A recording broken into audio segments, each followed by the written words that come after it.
ஆன்மீக நண்பர்கள் அனைவருக்கும் அன்பு கலந்த வணக்கங்கள். இன்றைக்கு நாங்கள் ஆன்மீகம் சம்பந்தமான பதிவில் கதிர்காமத்தை சூழ உள்ள தெய்வீக மலைகள், புராண வரலாறும் ஆன்மீக மகிமையையும் பற்றி பார்க்கலாமா வாங்க. இலங்கையின் தென்கிழக்கு பகுதியில் அமைந்துள்ள கதிர்காமம் முருகப்பெருமானின் அருள் நிலையாக போற்றப்படும் மிக புனித தலமாக தான் இருக்கிறது. கதிர்காமத்தை சுற்றியுள்ள மலைகள் வரும் இயற்கை அமைப்புகள் எல்லாம் அவை முருகப்பெருமானின் தெய்வீக லீலைகள், வள்ளி நாயகியின் வரலாறு, சித்தர்களின் தவம் மற்றது பக்தி மரபுகளோடு பின்னி பிணைந்த புனித தலங்களாக கருதப்படுகிறது. ஃபர்ஸ்ட் பார்த்தீங்கன்னா கதிரை மலை. கதிர்காமத்தின் மைய ஆன்மீக சிகரமாக கருதப்படுவது தான் கதிரமலை ஆகும். சைவ சித்தாந்த மரபின்படி பார்த்தீங்கன்னு சொன்னால் கதிர் என்பது ஞான ஒளியை குறிக்கிறது.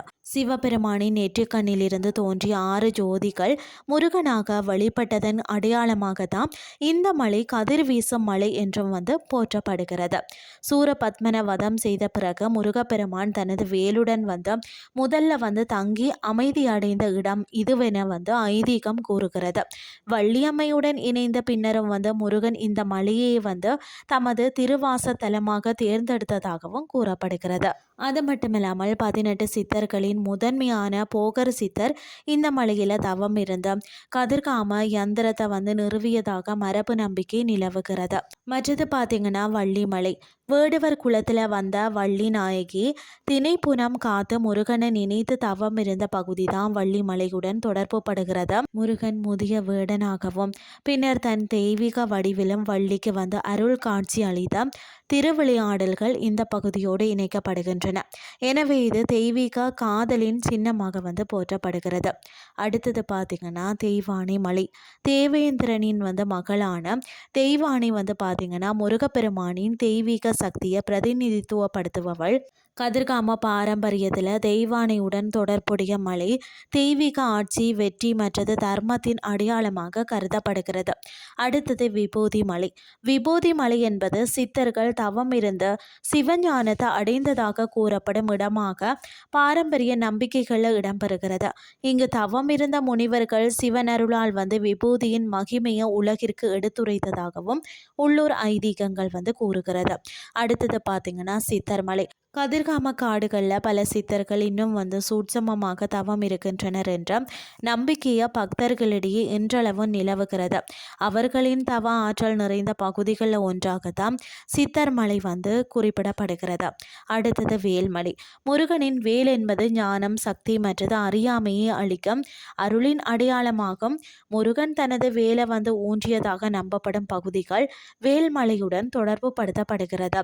அடுத்தது சக்தி மலை.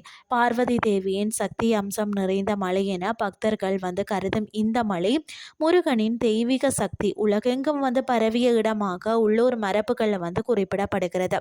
ஏன் எல்லா மலைகள்லையும் பக்தர்கள் செல்ல அனுமதி இல்லைன்னு சொன்னால் கதிர்காமத்தை சுற்றியுள்ள பெரும்பாலான மலைகள் யாழ வனப்பகுதியின் ஆழமான ஒரு காட்டுப்பகுதியில் அமைந்துள்ளது.